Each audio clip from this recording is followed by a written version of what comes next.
Welcome to foodfeedinfo.com। आज की video कुछ क्वेश्चंस आए थे तो उन सबको इकट्ठा करके इस वीडियो को तरतीब दी है। मेजर क्वेश्चन यही थे कि डेयरी की आपने वीडियोस अपलोड की हैं तो उसमें आपने डिफरेंट इंग्रेडिएंट्स की लिमिटेशंस बताई हुई हैं, तो काइंडली अगर पोल्ट्री के केस में भी इस तरह बता दिया जाए और जो कॉमन इंग्रेडिएंट्स यूज़ होते हैं उनको हम क्यों लिमिट्स करते हैं, उसके पीछे क्या रीजंस होती हैं। तो आज कह लें पोल्ट्री की फीड के हवाले से जो उसमें इंग्रेडिएंट्स यूज़ होते हैं और उनकी जो लिमिटेशंस हैं और डिफरेंट फार्मूलाज में लाइक ब्रायलर है, लेयर है, तो उसमें किस हद तक हम इंग्रेडिएंट्स को यूज़ कर सकते हैं। तो आमतौर पे पोल्ट्री की डाइट में जिस तरह हम डेयरी की डाइट की बात करते हैं तो 3 मेन सोर्सेज हम यूज़ करते हैं।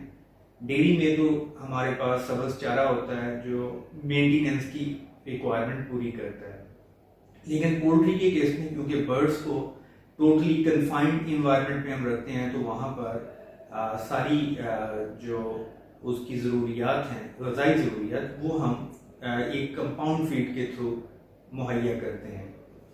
तो आमतौर पर पोल्ट्री की फीड में 3 मेजर कंपोनेंट्स हम यूज़ करते हैं। एक एनर्जी सोर्सेज होते हैं जिसमें आमतौर पे सीरियल ग्रेन्स कॉमनली यूज़ होते हैं, जिसमें कॉर्न है, वीट है, राइस है, इस तरह कुछ कम क्वांटिटी में इंग्रेडिएंट्स अवेलेबल होते हैं, वो हम यूज़ करते हैं।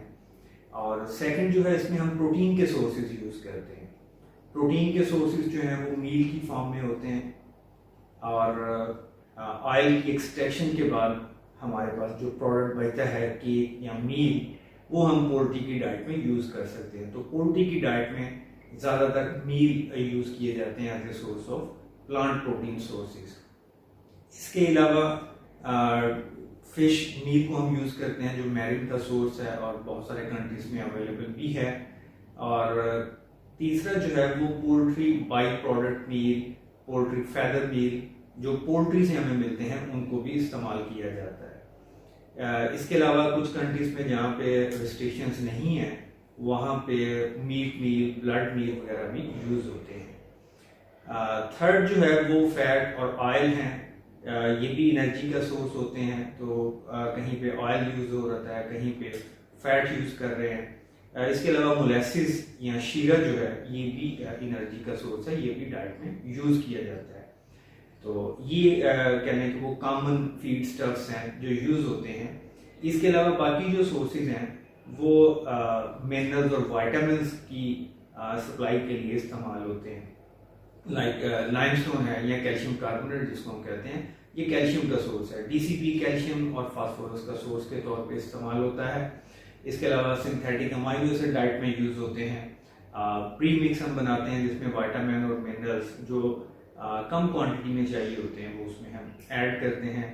इसके अलावा कुछ फीड एडिटिव्स डाइट में यूज़ करते हैं जो खुराक की ग़िज़ाइयत बढ़ाने के लिए इस्तेमाल होते हैं। अभी हम बात कर लेते हैं लिमिटेशंस की।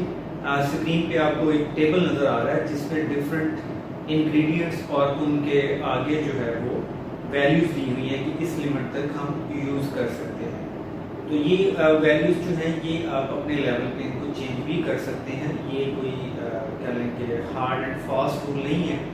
उसकी वजह ये है कि ये वैल्यूज़ कुछ लिमिटेशंस या जो फीड स्टफ हम यूज़ करते हैं उनके कंस्ट्रेंट्स की वजह से की गई है। यहाँ पे आप टेबल में देखें तो आपको कॉर्न जो है ये 30, इसमें मैक्सिमम पार्ट लिखे हुए हैं। सॉर्गम या चेरी जो है ये 5 से 10 है, राइस पॉलिश 12 है, व्हीट ब्रेन 8 है, कॉटन सीड मील जो है ये 10 तक है, रेप सीड मील 5, ग्वार मील 5, सनफ्लावर मील जो है 8 तक है, सेसम मील 5 तक है। इस तरह कॉर्न ग्लूटन 30 या 60 का जो है ये भी 8 तक है, सोयाबीन 20 तक है, फिश 10 तक है, फैदर 3 है, ब्लड मील जहाँ पे इस्तेमाल हो रहा हो 4 तक है, बॉर्न मील 2 तक है, सोयाबीन ऑयल जो है ये 3 या 4 तक कर सकते हैं। इस तरह मोलेसिस जो है ये 5 तक है मैक्सिमम, लाइसिन, मिथाइलिन, DCP ये जितनी चाहिए।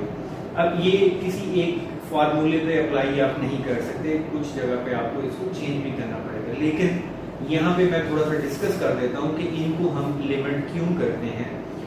लाइक पहले नंबर पे यहाँ पे लिखा हुआ था मकई या कॉर्न जो है, ये जब हमने पैलेट्स बनाने होते हैं तो अगर हमारी हमारी ग्राइंडिंग अच्छी नहीं है, तो अगर हम 30 से ऊपर जाएंगे तो हमारा पैलेट जो है वो कमज़ोर बनेगा, वहाँ पे हमें मकई की अच्छी तरह ग्राइंडिंग करनी पड़ेगी। और दूसरा जो हमारे यहाँ मसला आता है वो आता है इसमें टॉक्सिसिटी का, जो एफ्लाटॉक्सिन या माइकोटॉक्सिन्स की वजह से टॉक्सिन प्रोड्यूस होते हैं, लाइक एफ्लाटॉक्सिन है या ज़ीरालिनोन है, ऑक्राटॉक्सिन है। तो ये अगर मकई अच्छी क्वालिटी की नहीं है, आप ज़्यादा मिकदार में इस्तेमाल कर रहे हैं तो टॉक्सिन का लेवल बढ़ने के चांसेस होते हैं। तो वहाँ पे हमारे पास एक ऑप्शन भी होती है कि हम कोई टॉक्सिन बाइंडर यूज़ कर लें। इस तरह सफ़ेद और येलो या जर्द मकई जो है इसका है, ये एग की जो योक है उसकी पिगमेंटेशन में बड़ा रोल प्ले करती है। अगर आप सफ़ेद मकई इस्तेमाल कर रहे हैं तो अंडा जो है वो उसकी जर्दी जो है वो वाइट कलर की या उसमें येलोश कलर जो है वो कम होगा। तो ये भी एक लिमिटेशन आ जाती है जब आपके पास येलो मेज़ या जर्द मकई ना हो।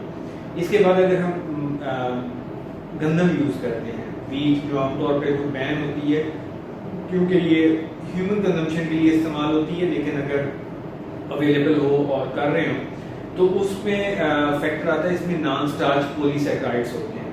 तो अगर आप इसकी क्वांटिटी 10 से ज़्यादा ले जाते हैं तो उसमें नॉन स्टार्च पॉलीसैकेराइड की वजह से जो चूज़ों की चूंच है वो आपस में जुड़ना शुरू हो जाती है, जिसको हम बीक इम्पेक्शन कहते हैं। इससे वेंट टेस्टिंग का प्रॉब्लम भी हो सकता है।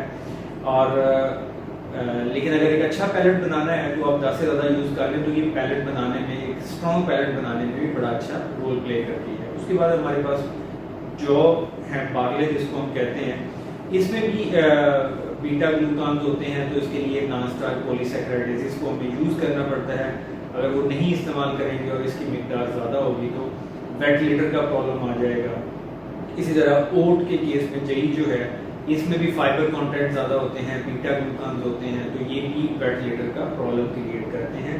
तो इस तरह की चीज़ें जिसमें नॉन स्टार्च पॉलीसैकेराइड्स या बीटा ग्लूकान्स वगैरह मौजूद हों, वहाँ पे नॉन स्टार्च पॉलीसैकेराइडेज एंजाइम्स को अगर हम यूज़ करें तो इनकी यूटिलाइजेशन जो है वो बेटर हो सकती है और इनको हम ज़्यादा मिकदार में इस्तेमाल कर सकते हैं। राइस में आ जाए तो राइस में ऐसा कोई प्रॉब्लम नहीं होता, लेकिन ये है कि इसमें ब्रांड कंटेंट समटाइम हाई होता है और ट्रिप्सिन इनहिबिटर जो है इसमें मौजूद होता है। तो राइस जो ब्रोकन राइस है या नक्कू जिसको हम कहते हैं वो इसमें यूज़ किए जा सकते हैं। व्हीट ब्रांड जो है ये आमतौर पे इसमें फाइबर कंटेंट होता है ज़्यादा, जिसकी वजह से इसकी एनर्जी कंटेंट कम हो जाते हैं और इसमें वेंटिलेटर के ये प्रॉब्लम क्रिएट करता है अगर ज़्यादा क्वान्टिटी। राइस पॉलिश एनर्जी का बहुत अच्छा सोर्स है, लेकिन इसमें यह कि फाइबर कंटेंट ज़्यादा होता है और हाई फैट कंटेंट की वजह से इसमें रेंसिडिटी के चांसेस होते हैं अगर इसको प्रॉपर्ली स्टोर ना किया हुआ हो। और ब्रांड जो है राइस ब्रांड, इसमें टॉक्सिन के कंटेंट्स होते हैं। इस तरह सॉर्गम जो है, सॉर्गम इसको आप कह लें कि इसको हम यूज़ कर सकते हैं, लेकिन इसमें टैनिन कंटेंट का इशू होता है और इसके बाद इसकी ग्राइंडिंग अगर प्रॉपर नहीं है तो इससे पैलेट क्वालिटी जो है वो कम होगी। अगर इस ग्रेन को हमने प्रॉपर तरीके से यूटिलाइज करना है तो इन दोनों चीज़ों का हमें ख्याल रखना होगा कि इसके टैनिन कंटेंट को चेक जरूर किया जाए, क्योंकि टैनिन जो है ये प्रोटीन को बाइंड कर लेता है और पेरिस्टेबिलिटी लो कर देता है। रेपसीड मील है, रेपसीड मील जो है जो इसमें ग्लूकोसिनोलेट्स होते हैं और इसकी एनर्जी कंटेंट कंपैरेटिवली लो है, तो ग्लूकोसिनोलेट्स की वजह से डाइट की प्रॉपर यूटिलाइजेशन नहीं हो पाती। मोलेसिस जो है, मोलेसिस आमतौर पे मैश डाइट में तो बड़ा अच्छा है, लेकिन अगर आप पैलेट बना रहे हैं और उसमें इसकी क्वांटिटी ज़्यादा यूज़ की है तो पैलेट की क्वालिटी पुअर हो जाएगी और ज़्यादा लेवल की वजह से इसमें मोल्ड ग्रोथ जो फीड हम स्टोर करेंगे तो उसमें फंगस लगने के चांसेस जो हैं वो बढ़ जाते हैं। और इसमें समटाइम्स साल्ट कंटेंट, ये पोटाशियम का लेवल हाई होता है तो ये डायूरेटिक होता है और इससे आप ये देख लें कि बर्ड्स में बेड ड्रॉपिंग के चांसेस बढ़ जाएंगे। सोयाबीन मील प्रोटीन का बहुत अच्छा सोर्स है, लेकिन इसमें भी समटाइम अगर ये प्रॉपरली कुक नहीं किया हुआ, ओवर कुकिंग है या अंडर कुकिंग है, दोनों केसेस में ये नुकसानदेह होता है। तो इसकी प्रॉपर कुकिंग इंश्योर करनी चाहिए। इसमें ट्रिप्सिन इनहिबिटर कॉमन है, ट्रिप्सिन इनहिबिटर कम जो है ये ट्रिप्सिन को बाइंड कर देगा, प्रोटीन की डाइजेस्टिबिलिटी को लो कर देता है। और दूसरा इसमें हम ये कर सकते हैं कि इसकी अगर ओवर कुकिंग की हुई है तो हम समझते हैं कि ट्रिप्सिन जो है इनएक्टिवेट हो गया, लेकिन ओवर कुकिंग की वजह से इसमें जो प्रोटीन की अवेलेबिलिटी है वो कम हो जाती है। فل فیٹ سویابین بھی کچھ لوگ یوز کرتے ہیں، لیکن موجودہ حالات میں جو ہے کوئی کر رہا ہو، اس کی ریزن یہ ہے کہ آئل کی پرائز اتنی زیادہ ہے کہ ان کو وہاں سے بینیفٹ زیادہ ہوتا ہے، لیکن اس میں آئل کی وجہ سے ایسیڈیٹی کے چانسز بڑھ جاتے ہیں، اور اس کی ہائی کنسنٹریشن کی وجہ سے انسیچوریٹڈ فیٹی ایسڈ کانٹینٹ زیادہ بڑھ جاتے ہیں، اور ٹرپسن انہیبیٹر تو کامن ہے ہی ہے اس میں۔ کارن گلوٹن میل جو ہے اس کی لمیٹیشن اس وجہ سے ہم کرتے ہیں کہ اگر اس کو پراپرلی اسٹور نہیں کیا ہوا اور یہ اچھی قوم سے اگر نہیں آ رہا تو اس میں ایفلاٹاکسن کے کانٹینٹ جو ہیں وہ زیادہ ہو سکتے ہیں، لیکن اس کا ایڈوانٹیج یہ ہے کہ کارن گلوٹن اگر ہم یوز کر رہے ہیں تو یہ یلو کلر کی پگمنٹیشن جو ہے یہ اس میں رول پلے کرتا ہے۔ پلانٹ پروٹین سورسز جتنے بھی لے لیں، اگر کارن کو زیادہ یوز کریں گے تو کیونکہ یہ لمیٹنگ امائنو ایسڈز میں کم ہوتے ہیں، لائسین اور میتھیونین میں یوزلی کم ہوتی ہے، تو کارن گلوٹن میل اگر زیادہ یوز کریں گے تو لائسین ہمیں ایڈیشنل ایڈ کرنا پڑے گا۔ کاٹن سیڈ میل پاکستان میں کامنلی اویلیبل ہے، اور اس میں گوسیپول کا بہت بڑا ایشو ہے، کیونکہ اب کاٹن کم ہونے کی وجہ سے اس کی اویلیبلٹی بھی افیکٹڈ ہے، تو اس میں گوسیپول اگر موجود ہے تو اس میں ہمیں آئرن کانٹینٹ انکریز کرنا پڑیں گے ڈائٹ میں، تاکہ گوسیپول کو وہ کاؤنٹر چیک کر سکے، تو اسی وجہ سے ہم اس کا لیول جو ہے وہ کم رکھتے ہیں۔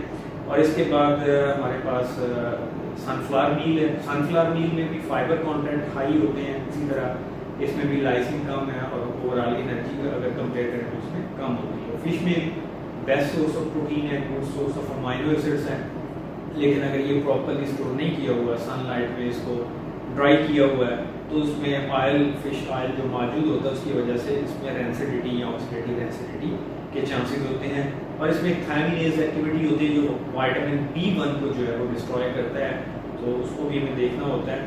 لیکن اس کا ایڈوانٹیج یہ ہے کہ یہ ڈائٹ میں ویری گڈ رول پلے کرتا ہے گروتھ ڈیولپمنٹ میں، کیونکہ اس میں کچھ انآئیڈینٹیفائڈ گروتھ فیکٹر موجود ہوتے ہیں۔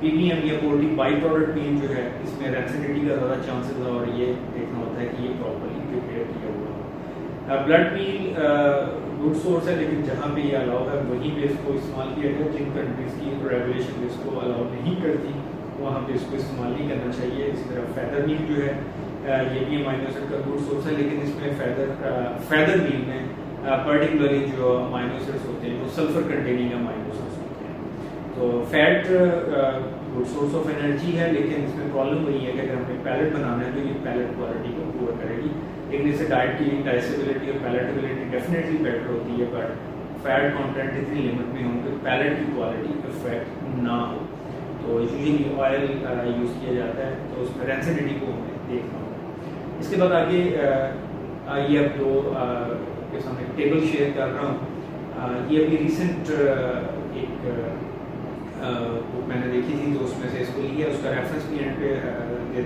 آ جائے گا، تو یہ اچھی بک ہے پولٹری نیوٹریشن یا چکن نیوٹریشن کے پوائنٹ آف ویو سے، اور اس میں یہ اویلیبل ٹیبل ہے جس میں لمیٹیشن کا ایک ٹیبل جو ہے یہ پراپرلی دیا ہوا ہے، اس کو آپ فالو کر سکتے ہیں، لیکن بات وہی آئے گی کہ فالو کرنے سے پہلے آپ ضرور یہ چیک کر لیں کہ اس میں آپ کے پاس جو فیڈ سٹفس ہیں ان کا اسٹینڈرڈ کیا ہے، اکارڈنگلی آپ لمیٹیشنس کو کم یا زیادہ کر سکتے ہیں depending upon your practical experience and the quality of the stuff you are having. Thank you.